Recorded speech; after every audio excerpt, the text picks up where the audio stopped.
자, 그래서 이렇게 용질이 이동하는 현상을 우리는 뭐라고 하는 거니? 확산. 그런데 이런 확산은 저절로 일어나는 거죠. 조금 한자를 섞어서 이런 걸 우리는 자발적 반응이라고 부르죠. 저절로 일어납니다. 그럼 이제 두 번째 뭐가 나오냐면 아니 야 그럼 적은 데서 많은 데로는 용질이 못 가냐? 당연히 갈 수 있죠. 그럼 이렇게 우리 용질이 적은 곳 저농도에서 고농도로 용질이 이동합니다. 그런 것들을 가지고 우리는 뭐라고 부르니? 이건 화학 시간에 안 나와요. 생물 시간에 나옵니다. 자, 외워져 있나요? 적은 데서 물질 이동, 능동, 수소. 굉장히 생소한 단어예요. 자, 처음 듣는 사람은 기억하면 좋아요. 그럼 능동수송이라고 하는 건 바로 어떤 거냐면 적은 데서 많은 데로. 이거는 마치 뭘 생각했냐면 우리 물. 높은 곳에 있는 물이 낮은 곳으로 떨어질 때 저절로 떨어지죠. 그럼 낮은 곳에 있는 물은 높은 데로 못 가나요? 당연히 가죠. 그런데 절대로 스스로는 이동할 수 없죠. 그때는 펌프라고 하는 에너지를 써야 움직일 수 있죠. 그럼 여기도 마찬가지입니다. 그럼 얘네들은 절대로 자발적으로 일어나지 않죠. 자발적이라는 건 에너지가 필요 없다는 뜻이야. 그런데 여기는 반드시 뭐를 소모할까요? 에너지를 소모하면서 일어나는 거야. 그럼 이건 저절로 일어나지 않는다는 뜻이죠. 오케이? 그렇다면 이런 것들이 주로 어디에서 일어나는 거니? 우리의 몸에서 일어나는 거죠. 생체 내에서는 적은 데서도 적은 데서 많은 데로 이동하는 일이 일어나죠. 특히 어디에서 일어나냐면 여기 소화관. 밥 먹었자. 밥 먹었나? 밥 먹었죠. 그 우리 밥을 먹으면 포도당이 만들어지잖아요. 그럼 이 포도당, 여기가 소장이야. 여기에서 우리의 몸속으로 혈관이죠. 모세혈관. 그럼 처음에는 여기가 포도당이 엄청 많아. 그러니까 혈관으로 이동할 때 저절로 확산으로 흡수가 된답니다. 그런데 이게 거의 다 가서 조금밖에 없어. 그럼 조금밖에 없으면 이게 그냥 꽁나로 빠져나가느냐? 절대로 그렇지 않죠. 우리 몸은 유전적으로 저거를 싹 빨아들이게 설계가 되어 있다는 거죠. 그렇다면 마지막에 가잖아? 그때는 이거를 이쪽으로 빨아들일 때 바로 에너지를 소모한다는 거죠. 그 에너지를 써서 너까지 나는 싹 다 필요해 이렇게 잡아들이죠. 그럼 그때 생체 내에서 쓰는 에너지 혹시 들어본 적 있나? 아파트 아니에요. ATP. 몰라? 자, 패스. 자, ATP는요 우리 몸의 에너지 이름을 ATP라고 하는 겁니다. 자, 몰라도 돼요. 화학 시간에는 안 나와요. 근데 나중에 뭐 생화학, 유기화학 이런 거 배우면 그때 나와요. 이런 게 이제 반드시 들어가니까 근데 필요 없어. 자, 이거 패스. 그러면 이제 나오는 게 바로 어떤 게 나오는 거니? 상투현상이라는 게 나옵니다. 그럼 이런 상투현상이라는 건 바로 뭐랑 똑같은 거니? 확산이랑 똑같은 겁니다. 어머, 정말요? 네. 그러면 이런 거는 상투현상은 일명 누구의 확산이냐면 물의 확산입니다. 그러니까 물이 많은 데서 물이 적은 데로 물이 이동하는 현상. 이게 바로 상투현상입니다. 그렇다면 상투현상은 자 여기에 확신을 두면 안 돼요. 어머, 상투현상은 어떤 거예요? 자, 이런 상투현상은 절대로 아무 데서나 일어나는 게 아니라 여기에 어떤 막이 있습니다. 그럼 이런 막을 부르는 이름, 자, 거름종이 한번 생각해볼까요? 거름종이. 자, 거름종이 알죠? 우리 집에 거름종이 있어요. 커피 필터.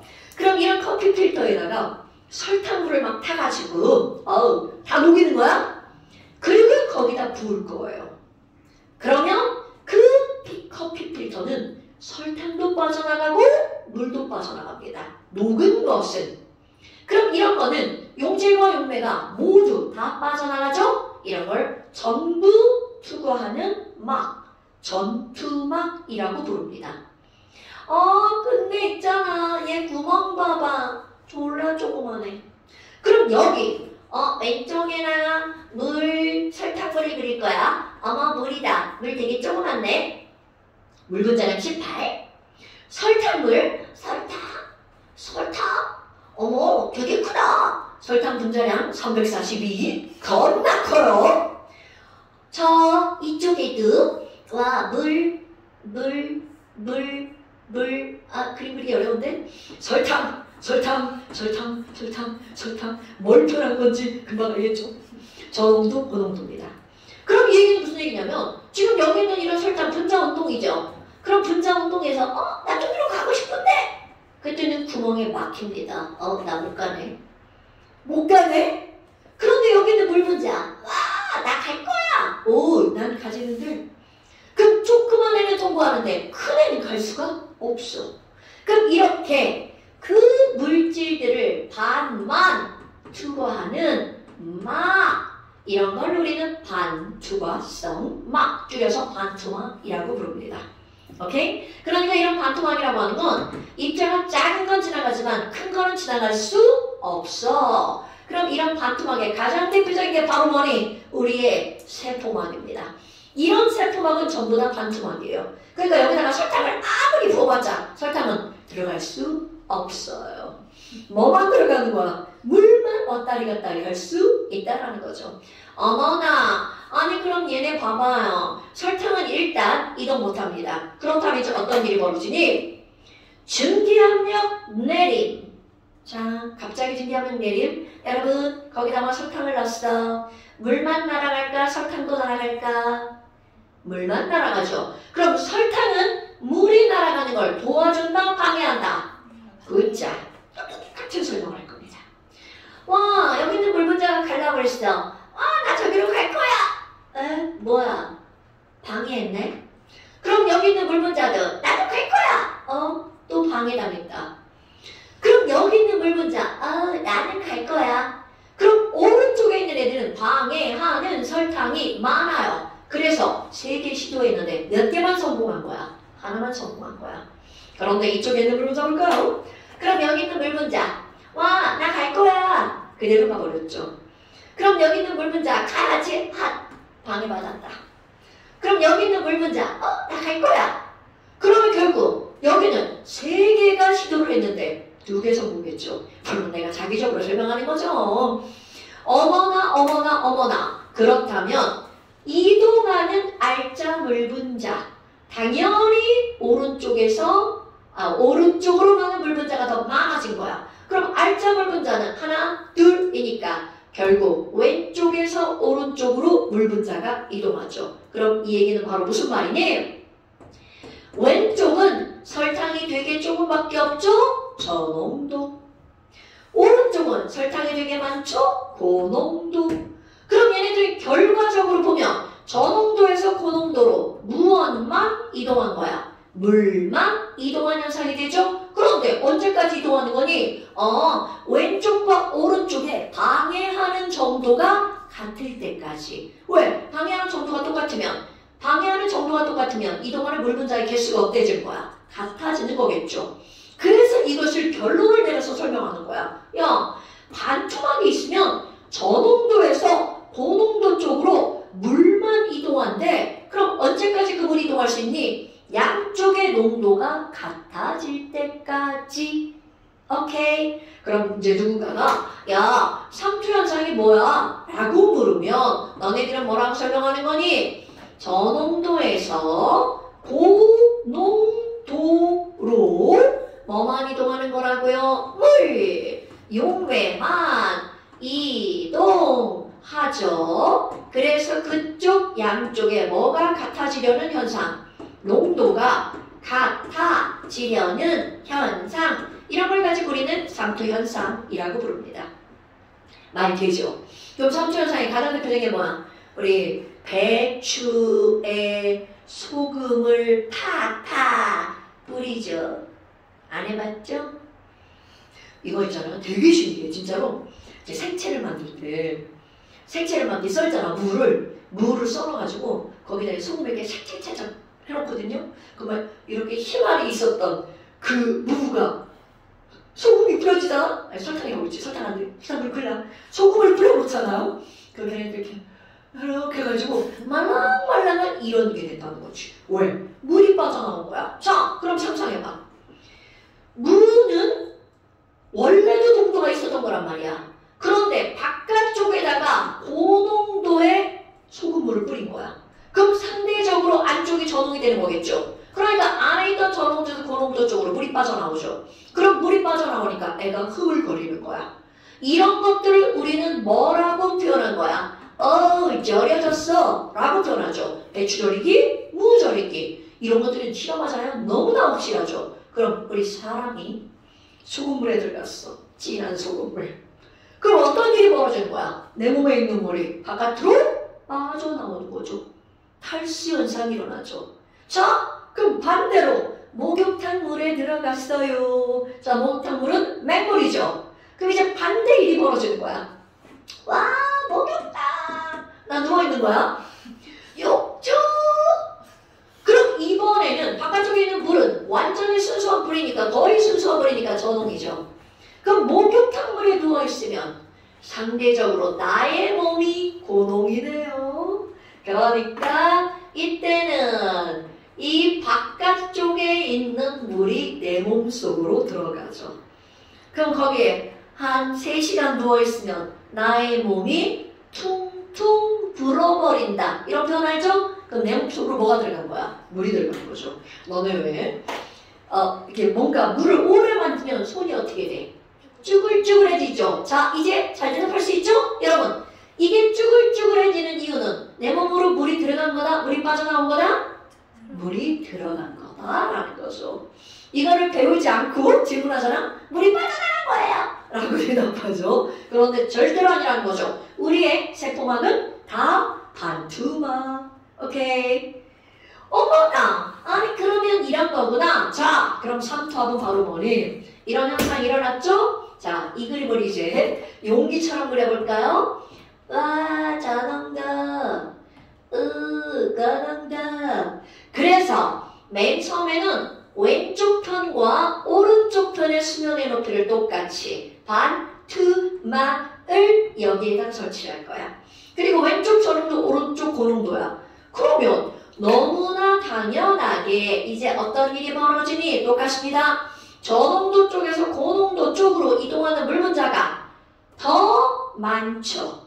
그렇다면 충분한 시간이 지나면 왼쪽은 내려갈 거고요. 물이 이동했으니까. 오른쪽은 올라가겠죠? 이런 게 삼투현상이야. 그럼 삼투압은 바로 어떤 거니? 이쪽에다가 기계를 딱 놓고 이제 야! 꽉 눌러요. 그래서 원래 상태의 수면의 높이로 만들려면 여기에 힘이 겁나 들어가겠죠. 압력계에 띵띵띵 숫자가 찍히죠. 이거를 삼투압이라고 말합니다. 그럼 삼투압을 말로 표현하면 어떻게 되는 거니? 그럼 내가 올라왔던 거를 이렇게 원래 상태의 수면의 높이로 이렇게 만들었다는 얘기는 자, 넘어오는 물 분자를 못 넘어오게 어떻게 했다는 거야? 막았다라는 얘기죠. 오케이? 이렇게 삼투 현상을 막을 때 필요한 힘. 이거를 우리는 뭐라고 부르는 거야? 삼투압이라고 부르는 거겠죠. 됐나 여러분? 어머나, 그러면 이거는요 농도가 똑같으면 이동하는 알짜물 분자가 없으니까 삼투압이 뭐가 되는 거야? 빵이 되는 거겠죠. 그럼 농도 차이가 많이 나면 많이 날수록 삼투압도 어떻게 되는 거야? 커지는 거겠죠. 그래서 반트 호프 콩글리시. 자, 바노프라는 사람이 등장합니다. 이 사람이 삼투압이라고 하는 걸 기계로 숫자가 찍히면 참 좋은데 기계가 없다. 그럼 그걸 구하는 공식을 얘기했습니다.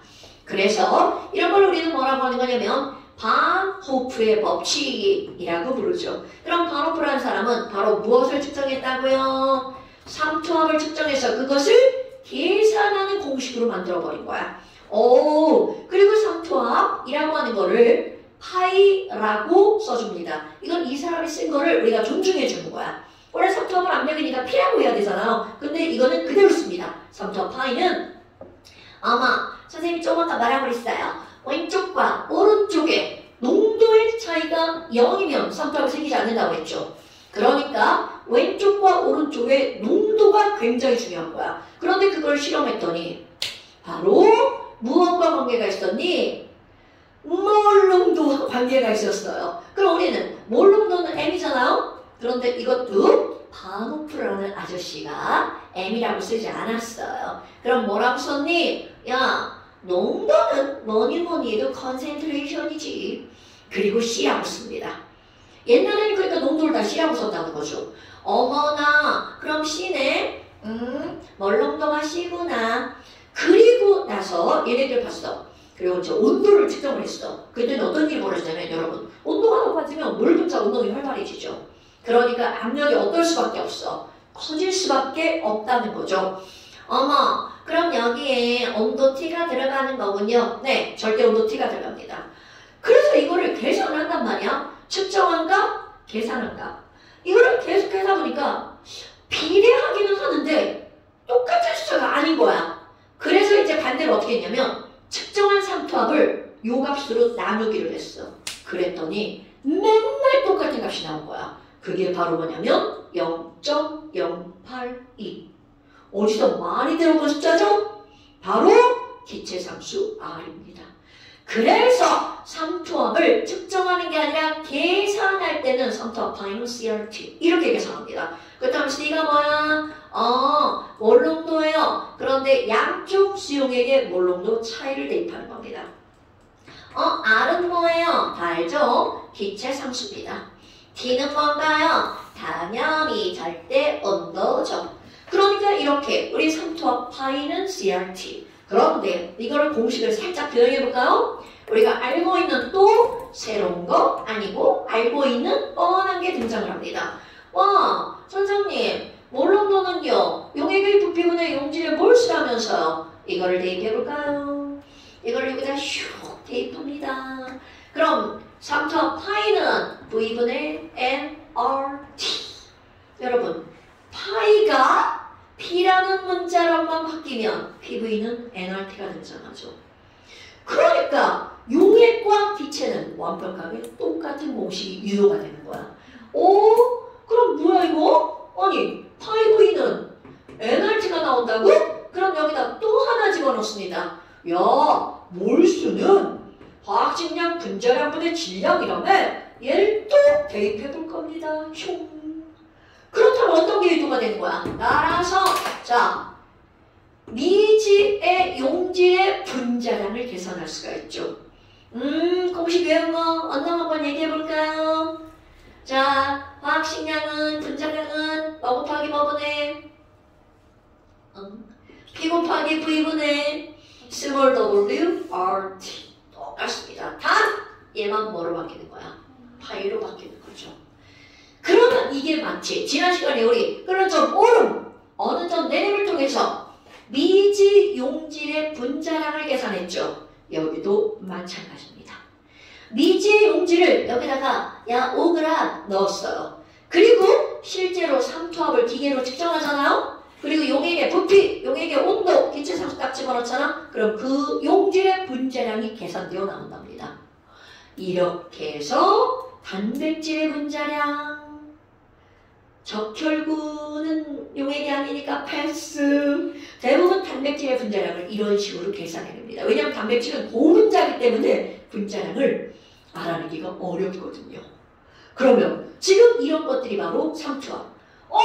아니 그럼 뭐야? 우리가 지금 배운 게 바로 뭐야? 용질 때문에 뭔가 달라지는 걸 배운 거 세 가지를 배웠죠? 자, 첫 번째 뭘 배웠나요? 증기, 압력, 내림을 배웠죠. 두 번째 뭐 했나요?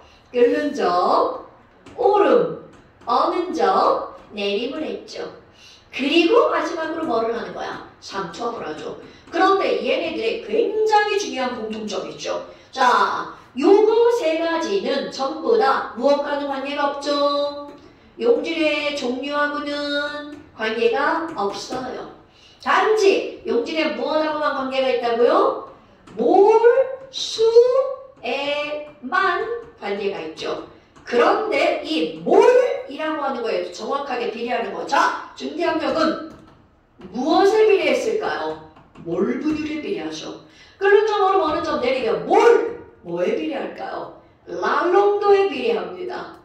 삼투압은 무엇에 비례한다고요? 농도에 비례합니다. 그러니까 결국은 이들은 몰의 관계가 있지만 뒤에 단어가 다르죠? 몰 분율의 관계 있냐? 랄농도의 관계가 있냐? 농도의 관계가 있냐? 그런데 아무리 뒷글자가 달라도 그럼 이들은 용질의 종류하고는 관계가 없고 몰과만 관계가 있죠. 이렇게 용에게 전체적인 성질, 이런 걸 우리는 뭐라고 부르는 거냐면 총체적인 성질, 총괄성이라고 부릅니다. 자, 용어가 되게 거시기하죠. 촌스럽네요. 자, 용에게 총괄성이란 용에게서 나타나는 성질은 용질의 종류하고는 관계가 없고 용질의 몰수에만 관계가 있어 라고 하는 총체적인 성질, 이거를 우리는 총괄성이라고 부른다는 거죠. 그런데 이게 총괄성이지만 그걸 좀 구체적으로 들어가면 똑같은 몰이라 할지라도 자, 중개합력 내리면 몰분율, 끓는 점 오르면 어느 점 내리면 랄농도, 삼투압은 몰농도, 이거 모르면 당연히 문제 못 풉니다 여러분. 이것에 관계가 있어. 그럼 얘네들 완벽하게 그냥 관련이 아니라 뭐라고 표현하는 거야? 비례라고 표현하는 거죠. 몰수에 비례하는 게 아닙니다. 몰분율, 몰라람도, 몰농도에 비례하는 거죠. 됐나요 여러분? 겁나 강조하죠? 이런 거 한 글자 틀리면 다 틀립니다 여러분. 아, 뭐지? 그러면 안 되죠. 몰분율. 좀만 갖고 얘기하는 거야. 뭐지? 이러면 안 됩니다. 몰분율. 특히 애들이 이 몰분율이라는 단어가 되게 이제 안 익숙한가 봐요. 그래서 자꾸 써줘야 돼요. 몰분율.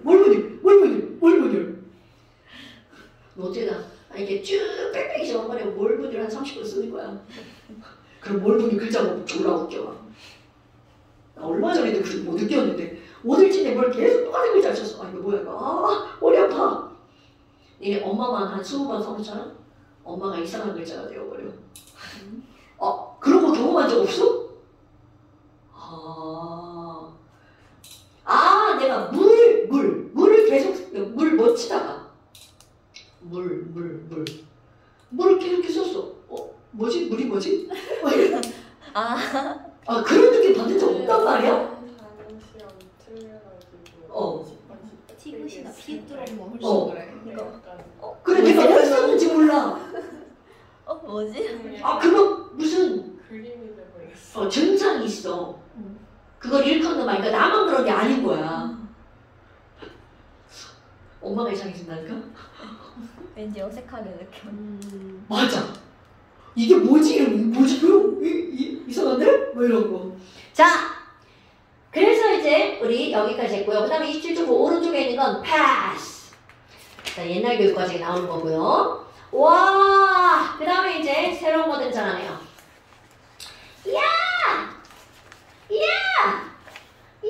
어떻게 숙제를 해야 되는데? 자, 숙제는요. 아직 멀었어, 왜 그래? 자, 숙제는요. 삼투와 100쪽부터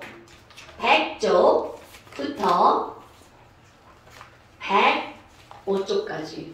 중반은 우리 그 친구들을 같이 볼까요? 100쪽부터 105쪽까지.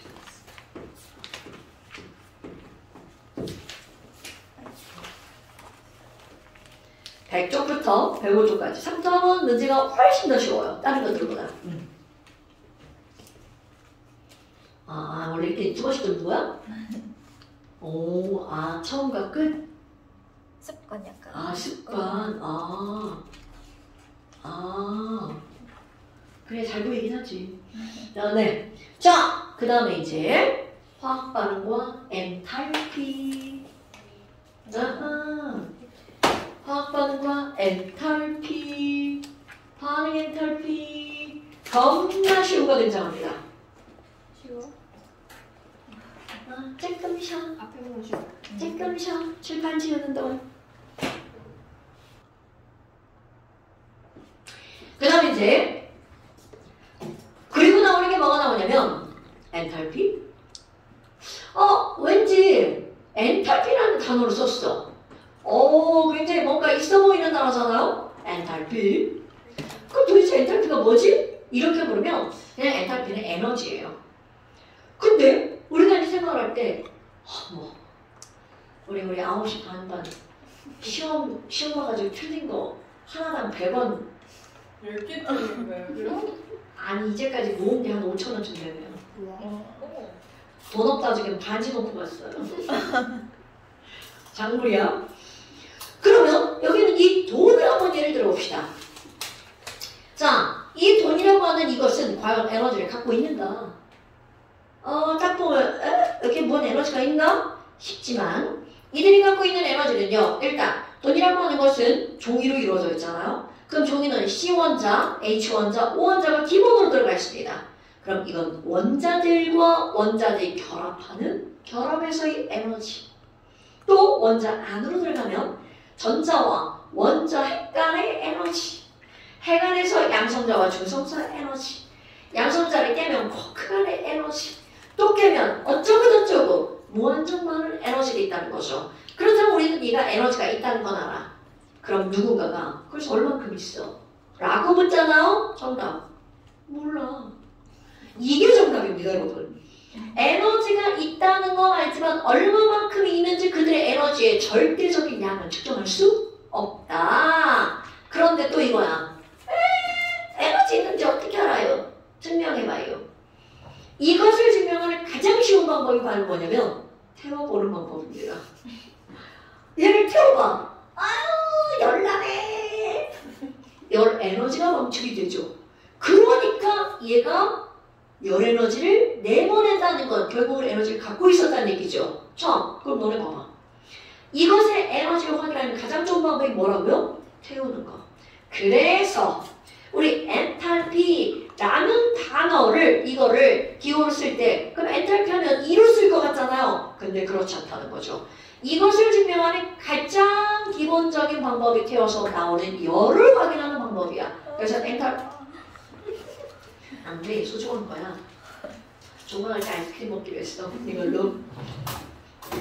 그러면 지금 여기 있는 얘네들의 엔탈피 기호를 우리는 뭐라고 쓴다고요? H라고 쓴다고요. 그럼 도대체 엔탈피가 뭐야? 라고 물으면 어떤 물질이 갖고 있는 총 에너지. 그런데 그것을 이제 뭐라고 표현할 거니? 총 열함량, 쉽게는 에너지. 이런 걸 가지고 우리는 뭐라고 하는 거냐면 엔탈피라고 표현합니다. 그런데 너네들이 알 거. 자, 엔탈피의 총량을 측정할 수 있나요? 절대로 측정할 수 없어요. 그러니까 H의 절대적인 양은 측정 불가능. 어머나, 그러면 어떻게 알아요? 이런 게 있는지 없는지. 자, 아까 얘기한 거 태웠어. 에너지가 빠져나오죠? 그럼 빠져나온 게 100이라면 처음에 있던 양은 얼마인지 모르지만 그 반응이 일어나고 나면 100만큼의 엔탈피가 낮아져 라고도 표현할 수 있겠죠. 그래서 우리는요, 이 엔탈피는 측정할 수 없지만 무엇은 측정할 수 있니? 델타 H는 측정이 가능하다라는 거죠. 자, 여러분 델타 이거 들어본 적 있나요? 오케이! 델타라고 하는 것은 바로 변화량이죠. 오! 야, 아니 그러면 우리 얘네들 그래프를 한번 그려보자. 그래프야. A가 B로 변하는 어떤 반응이 있다고 쳐봐요. 세로축은 H 엔탈피입니다. 그럼 지금 여기 있는 이 A라고 하는 물질이 갖고 있는 엔탈피가 이만큼이었어. 야, 이만큼이 얼마인데? 몰라. 측정할 수 없습니다. 그런데 얘가 막 반응을 해. 그럼 반응을 해서 B로 변했는데 엔탈피가 낮아지는 걸. 그럼 이게 B의 엔탈피야. 얘들아, B의 엔탈피 얼마야? 그러면 답은 몰라. 이게 답이라는 거죠. 그런데 그 차이만큼의 엔탈피인 이만큼을 어디로 방출한 거라고요? 주위로 방출했어요. 야, 아니 보니까 100만큼 방출했던데 그렇다면 이제 너네들이 뭐를 할 거니? 야, 아니 이거 100이라고 하는 거 있잖아. 그럼 100이 빠져나간 거죠. 그렇다면 너네들이 생각할 거. 이 세상에 있는 모든 변화라고 하는 건 뭐에서 뭘 빼는 거야? 나중 엔탈피에서 처음 엔탈피를 빼는 거죠, 여러분? 그럼 그럼 얘네 봐라. 어머 선생님 나중에 이만큼밖에 없어요. 그런데 처음에 이만큼이 있었어요. 그럼 이들은 틀림없이 나중에 엔탈피에서 처음 엔탈피를 빼면 부가 뭐가 나올 수밖에 없다는 거야. 마이너스죠. 나중 건 이만큼, 처음 건 이만큼 빼니까 부가 마이너스죠. 그럼 이거를 표현하는 방법.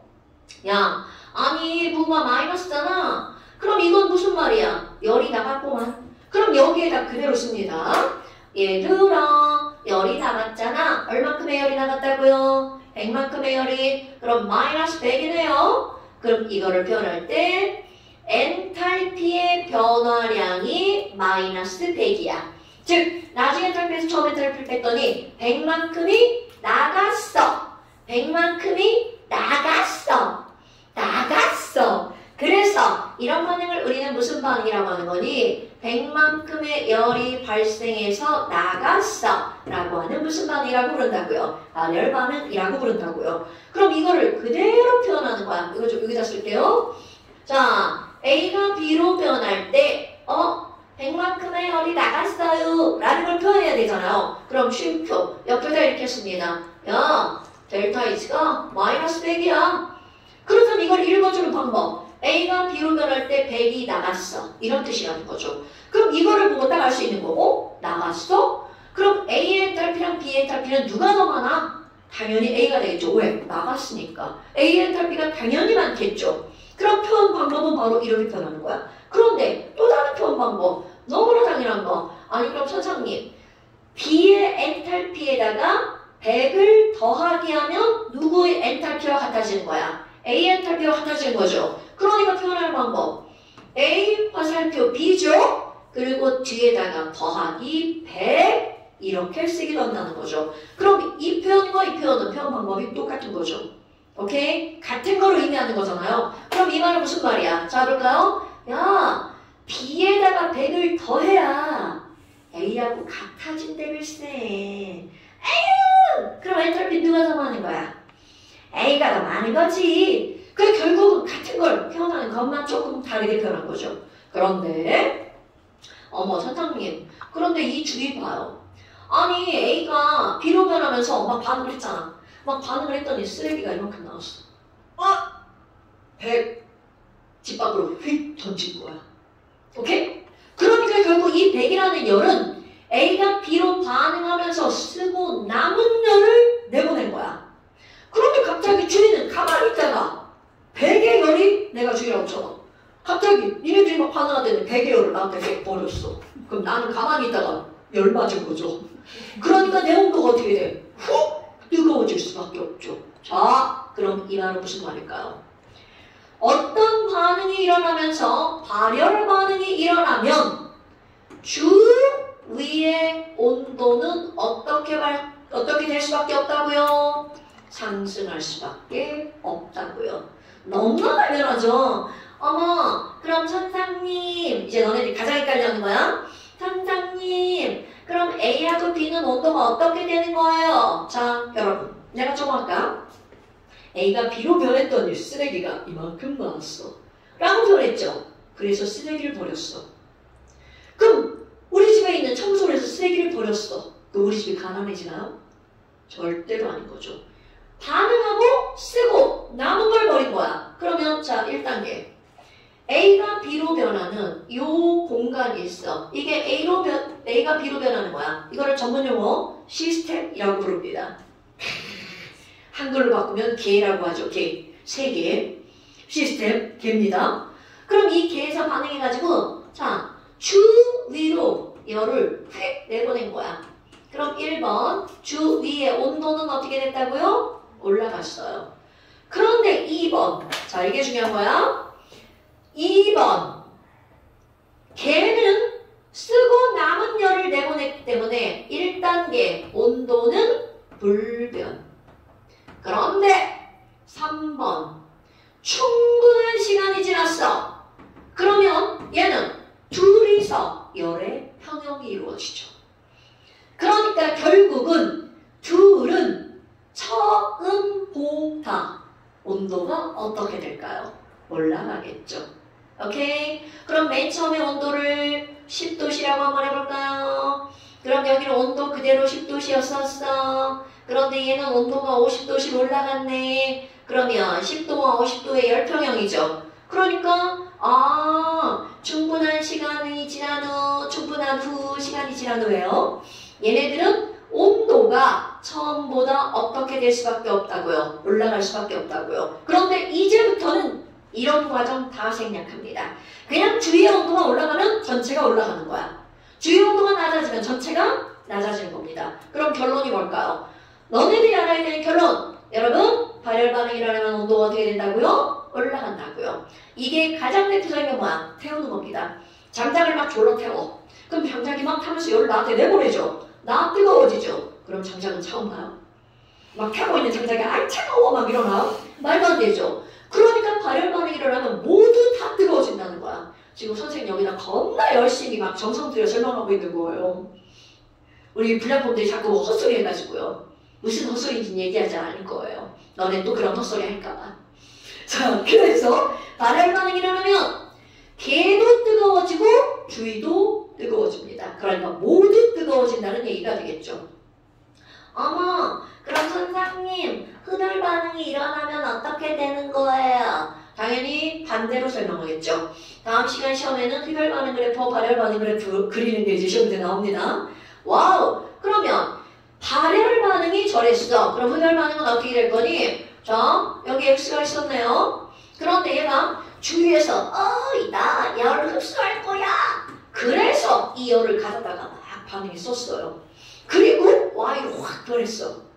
그러니까 Y의 에너지는 어떻게 될 수밖에 없어? 증가할 수밖에 없죠. 이런 걸 우리는 무슨 반응이라고 한다고요? 흡열 반응이라고 부른다고요. 그런데 이 주위는 갑자기 가만히 있다가 저 저기가 내 열을 다 가져가는 거야. 그럼 나는 어떻게 될 수밖에 없어? 추워질 수밖에 없죠. 그러니까 흡열 반응이 일어나면 주위의 온도가 내려가죠? 그러면 결론적으로 충분한 시간이 지나면 모든 것들의 온도가 다 내려갈 수밖에 없다는 거죠. 됐습니까요? 그러면 결론이 뭐라고?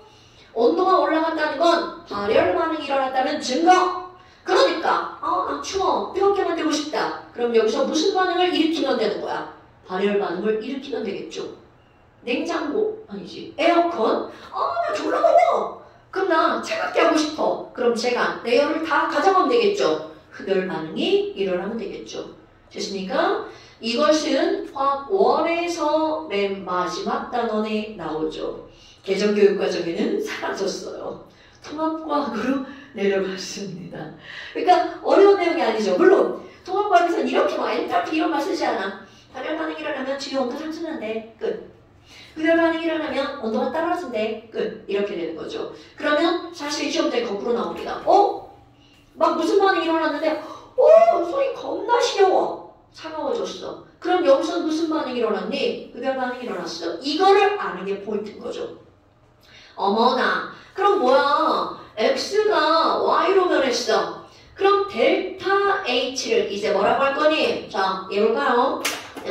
나 50 흡수했어. 그럼 결국은 X보다 Y가 50만큼의 열이 어떻게 되는 거야? 많아졌죠. 그러니까 이걸 표현하는 거야. X가 Y로 변하면서 엔탈피의 변화가 늘어났어 50만큼. 그러니까 이거 무슨 반응이라고요? 흡열 반응. 그럼 이제 너네들이 기억할 거. 델타 H의 부호가 플러스면 흡열, 마이너스면 뭐라고요? 발열이다 라고 하는 사실을 좀 알고 있어야 되겠죠.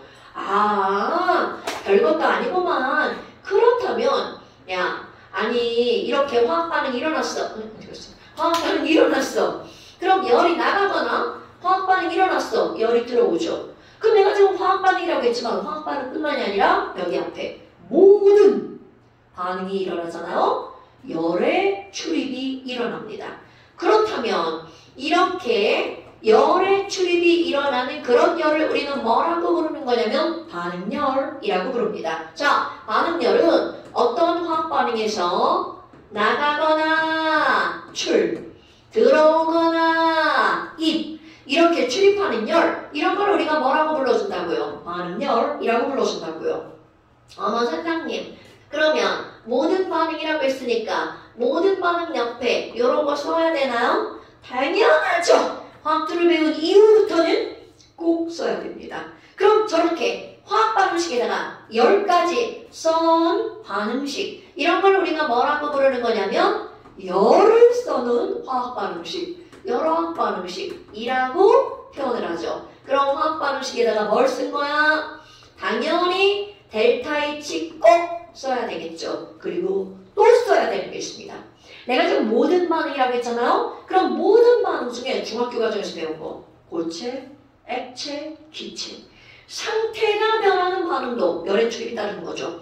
그러니까 열화학 반응식은요. 화학 반응식의 델타 H와 그 물질의 상태를 어떻게 하는 거니? 반드시 함께 표기해야 되는 거. 이런 게 바로 열화학 반응식이야. 오호, 별거는 아닙니다. 그러니까 예를 들어서 얘는 나중에 들고 야 그렇다면 이런 반응열이 있잖아? 그런 반응열의 이름 중화 반응이 일어났어. 그 이름은 무슨 열이야? 중화열. 연소 반응이 일어났어. 연소열. 기화 반응이 일어났어. 기화열. 용해 반응이 일어났어. 용해열. 승화 반응이 일어났어. 승화열. 이렇게 할 수가 있단 말이죠. 그렇다면 이런 것들을 할 때 지금 너네들이 뻔한 대답들을 다 했단 말이죠. 왜? 너무나 그럴듯하니까. 자, 그렇다면 연소열. 연소 반응이 일어났어. 연소열. 또는 열이라는 단어 대신에 어떤 단어를 쓰는 거냐면 연소 and, tar, p. 말이 기니까 나는 연소열. 이렇게 해버립니다. 아이고, 그러면 이거를 연소 반응이 일어날 때 나오는 열. 이렇게 하잖아요. 빵점. 이렇게 나옵니다. 그렇다면 여기에 뭐가 기준으로 들어가야 되니? 여러분, 장작을 하나 태울 때 나오는 열이랑 장작을 2개 태울 때 나오는 열이 같을까요? 말도 안 되죠. 그러니까 당연히 얼만큼을 태웠는지 그 기준이 필요한 거야. 그래서 연소열에 정의 한번 들어갑니다. 모든 열자가 들어가는 건 기준 정의가 있습니다. 상온에서 모든 것은 상온에서 옵니다. 물질이 기준 1몰이 장작 하나, 장작 2개, 장작 3개. 그럼 우리가 말하는 건 다 기준 1몰이야. 자, 상온에서 물질 1몰이 완전히 연소할 때 출입하는 열. 거기다가 연소열은 100% 발열 반응입니다. 방출하는 열. 이거를 우리는 연소열이라고 합니다. 그런데 너네 봐봐.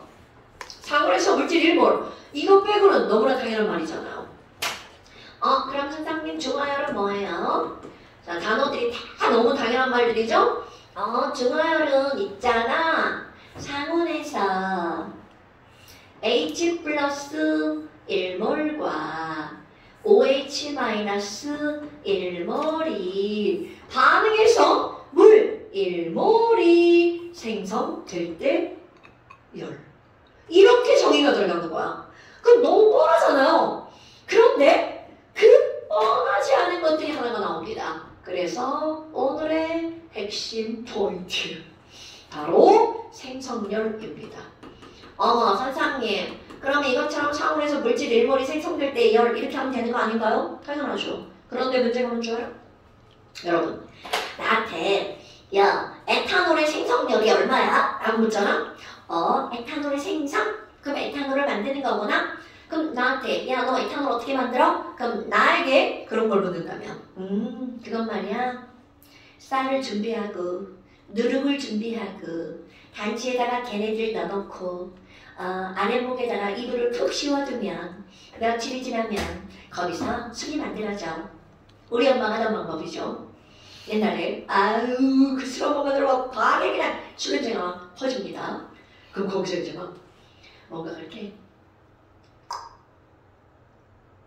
이렇게 터지는 소리가 납니다. 그 쌀이 이제 발효가 되면서 CO2 생기는 거야. 에탄올과 CO2가. 근데 이제 그 속도를 가지고 알아내는 거야. 이렇게 터지잖아? 그럼 엄마가 이제 걔를 다 꺼내다가 안 따뜻한 데다 갖다가 빼놓는 거야. 그럼 술이 된 거죠. 그런데 술을 만드는 방법이 그것만이냐고요? 노노노. 아니 공장에 가서 C2H4 물 첨가 이런 방법도 있습니다. 그럼 누구는 효모 에틸렌으로 막 이렇게 했어. 말이 안 되잖아. 그러니까 사람들이 생성열의 정의를 내려놓습니다. 그 모든 물질도 생성열은 정의가 있어. 이렇게요. 그렇다면 어떻게 정의를 내리는 거니? 야, C2H5OH liquid 상태를 꼭 써야 되죠? 상호에서. 이것을 생성할 때는 어떻게 하는 거니? 굉장히 쉽습니다. 얘들아, 에탄올을 구성하고 있는 원소가 있잖아. CH4는 그들이 상호에서 존재하는 가장 안정한 호동소 물질. 자 여러분, C 상호에서 존재하는 가장 안정한 호동소 물질 C solid. 그럼 C solid 우리가 앞에서 배웠잖아. 흑연도 있고 다이아몬드도 있고 그래핀도 있고 그럼 뭐예요? 라고 하잖아요. 상온에서 존재하는 가장 안정한 그리고 상온에서 만들어지는 그런 것들이어야 된다는 거죠. 자, 이것은 흑연입니다. 여기다 다이아몬드라고 쓰시면 안 돼요. 왜냐면 다이아몬드와 흑연은 엔탈피가 다르거든요. 다를 수밖에 없잖아. 다이아몬드, 점, 사, 면, 칠 단일결합. 흑연, 이중단일, 이중단일, 육각형. 구조 자체가 다르잖아. 그럼 그들의 엔탈피는 다르겠죠. 어머나, 그러면 이거랑 수소가 상온에서 존재하는 가장 안정한 형태는 바로 어떤 거냐면 H2 가스. 내용 되게 쉽습니다. 산소는요. 산소가 상온에서 존재하는 가장 안정한 거 O2 가스. 그럼 얘네들이 반응해서 요거 일몰이 만들어지는 겁니다. 그럼 선생님 이거 일몰이 만들어지려면 계수 수정해야 되겠네요. 당연하죠. C2니까 이거 2몰. H가 6몰이니까 여기서는 3몰. O가 1몰이니까 여기서 2분의 1몰. 이게 바로 모든 물질의 생성열의 식입니다. 그럼 얘네들 뭐라고 쓸 거니? 자, 생성열의 정의. 생성열이란 어떤 물질을 구성하는 원소가 있죠? 그러면 바로 뭐냐면 가장 안정한 어떤 물질로부터 호돈소 물질로부터 그 물질 몇 몰이 1몰이 생성될 때 출입하는 열. 당연히 기준은 상온이고요. 이거는 불변의 진리고요. 됐습니까 여러분? 어머나, 아니 그럼 뭐야? 이런 것들이네? 별게 없죠? 그런데 너네 봐봐. 선생님, 그러면 O2 가스의 생성열은 얼마예요? 자, 정의 그대로 집어넣어볼까요? O2를 구성하는 원소는 뭘까요? 그럼 O가 상온에서 존재하는 가장 안정한 호돈소 물질 역시 O2죠. 뭐야? 변함이 없네요. 그러니까 자, 안 알려주고 문제 냅니다. 가장 안정한 호돈소 물질의 생성열 델타 H는 0이겠죠. 왜? 안 변하는 거니까. 그럼 선생님 O3는 0인가요? No. 왜냐면 이거를 구성하는 가장 안정한 원소의 호돈소 물질은 O2거든요. 그러니까 O3 1몰이 만들어지려면 2분의 3 O2 가스가 O3로 변하는 거죠. 이건 절대로 얼마인지 모르니까 못 알려주고요. 0이 아니다. 그렇다면 너네들 기억할 거. 자, 가장 안정한 호돈소 물질의 생성열은 뭐라고요? 0이다. 이 문제는 정의를 모르면 절대로 문제를 풀어낼 수 없다는 거죠. 됐슈? 어머나, 그러면 뭐 다른 거 다 예를 들 필요는 없겠죠. 그래서 요만큼 설명했는데 숙제가 나옵니다. 이런 지랄하고 121페이지로 끝날 것 같지만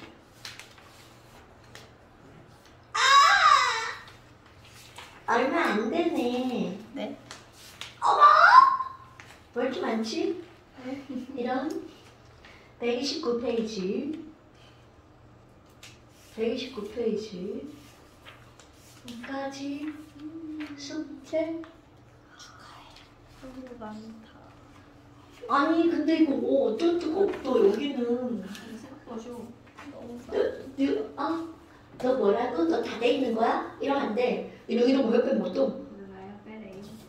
왜 그랬지? 이게 이제 한결 쉬워지는 거야. 설명할 게 이렇게 없다는 얘기는 내용은 별로 없는데 이게 완자가 여기 문제를 너무 많이 걸었어. 별로다. 그치? 선생님 겁나 좋아. 설명 안 했는데 막 문제가 막 등장해. 내용이 그렇게 어렵지 않다는 뜻입니다. 요걸로 다 풀어낼 수 있어요. 실제로 중요한 것은 그 다음에 있는 겁니다. 요거를 이용해서 그것은 우리 두 명의 친구가 봤을 때 함께 합시다. 자, 어디까지 했는지 써놔야 돼. 120. 나 여기다 숙제 하나 썼지? 어디까지 숙제라고? 129? 네. 많다. 많다. 잠시 없어요. 잠시 있죠? 있어요? 잠시 당연히 진짜요? 몇 줄 있죠, 몇 줄. 뭐예요? 자, 5페이지 나머지랑 이거 5페이지 나머지랑 6페이지 32번까지. 32. 그날만은 발열받는 그래프 그리기까지. 좀 많다 이거. 32번까지. 좀 많아.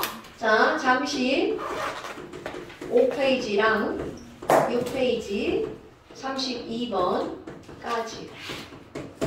뭐 화학적인 잠시가 얼마 없어가지고. 자, 고생하셨습니다.